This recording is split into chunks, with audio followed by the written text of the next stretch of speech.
One of the most important article of the constitution, तो वो है हमारा amendment of the constitution.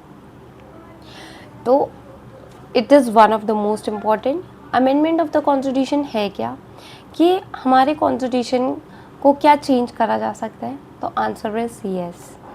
But क्या इसे पूरा चेंज करा जा सकता है, तो आंसर है नहीं। क्यों नहीं चेंज करा जा सकता? बिकॉज सुप्रीम कोर्ट ने अपने एक लैंडमार्क केस में डिसाइड करा हुआ है कि पार्लियामेंट के पास पावर तो है कि वो चेंज कर सकती है बाय आर्टिकल 368, बट उसे पूरा चेंज नहीं कर सकती। कि आप कॉन्स्टिट्यूशन की पूरी एसेंस को अमेंड कर दोगे, तो दैट इज़ नॉट पॉसिबल। ठीक है, तो ये चीज़ है। और क्यों नीड है हमारे को कॉन्स्टिट्यूशन को अमेंड करने की? तो इसलिए ज़रूरी होता है क्योंकि जब हमारी सोसाइटी चेंज होती है तो हमारे लॉज भी चेंज होने चाहिए। ऐसा नहीं होना चाहिए कि हमारा लॉ वही रह गया हो और society with passage of time change हो रही है। तो सोसाइटी के साथ हमारी लॉज भी चेंज होने चाहिए। तो for the socio economic development हमारी सेपरेशन ऑफ पावर कॉन्सेप्ट को बूस्ट करता है, ये हमारी सोसाइटी को नीड है, इसलिए हमारे अमेंडमेंट की प्रोसीजर को डाल रखा है हमारे कॉन्स्टिट्यूशन में।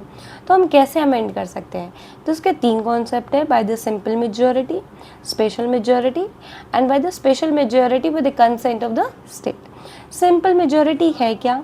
कौन कौन से टॉपिक सिंपल मेजॉरिटी में मतलब आप अमेंड कर सकते हैं, कौन कौन सी ऐसी चीज़ें हैं सिंपल मेजॉरिटी से?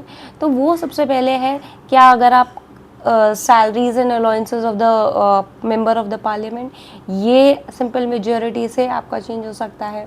ठीक है, और क्या कहते हैं, आपको कोई नई बाउंड्रीज़ बनानी है, एरिया बढ़ाना है, ऑल्टर करना है नाम, तो ये सारी चीज़ें हमारी सिंपल मेजॉरिटी से चेंज हो सकते हैं। ठीक है, अमेंड हो सकते हैं। और अगर हम बात करें स्पेशल मेजॉरिटी से, तो स्पेशल मेजॉरिटी किसके लिए चाहिए होती है? डेफिनेटली हमारे कॉन्स्टिट्यूशन में फंडामेंटल राइट्स एंड ड्यूटीज़ बहुत इंपॉर्टेंट है। तो एक सिटीजन्स के rights and fundamental rights and duties हैं, तो क्या वो सिंपल मेजॉरिटी से हो सकते हैं? Definitely not. उसके लिए स्पेशल मेजॉरिटी चाहिए। मीन्स स्पेशल मेजॉरिटी मीन्स जहाँ पे मेंबर ऑफ पार्लियामेंट के 2/3 मेंबर्स होने चाहिए, प्रेजेंट होने चाहिए, और वो वोट करेंगे तभी of the both the houses, दोनों हाउसेस, चाहे वो लोकसभा हो या राज्यसभा हो, ऑफ बोथ द हाउसेस दोनों पास करेंगे। फिर वो जाएगा प्रेसिडेंट पे, प्रेसिडेंट उससे असेंट देगा, तब जाके वो हमारा लॉ चेंज हो जाएगा। ठीक है, अगर हम थर्ड कैटेगरी की बात करते हैं, by the special majority but with the consent of the state legislature also. तो यहाँ पे ये चीज़ है कि स्टेट लेजिस्लेचर के पास भी पावर है, कुछ मैटर्स में उनकी भी ज़रूरत पड़ती है फॉर द अमेंडमेंट। जैसे कि कौन कौन से मैटर्स आ जाएंगे? डेफिनेटली आर्टिकल 368 इटसेल्फ सबसे बड़ा आर्टिकल 368 ही है।